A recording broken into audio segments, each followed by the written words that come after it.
in today's tutorial, I'm going to show you how to enable remote desktop features on your HP laptop, tablet, or desktop computer.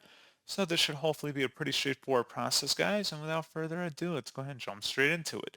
So all I have to do is open up the search menu and type in settings. Best result, should come back with settings here. Go ahead and open that up. On the left panel, select system. And then on the right side, you want to scroll down and select the advanced option. And then scrolling down again underneath virtual workspace and then select remote desktop. Up at the top, remote desktop, connect to and use this PC from another device using the remote desktop app. Toggle this on and then select confirm. And then you can also change the PC name that it will be discoverable as under here. And that's what you have to do.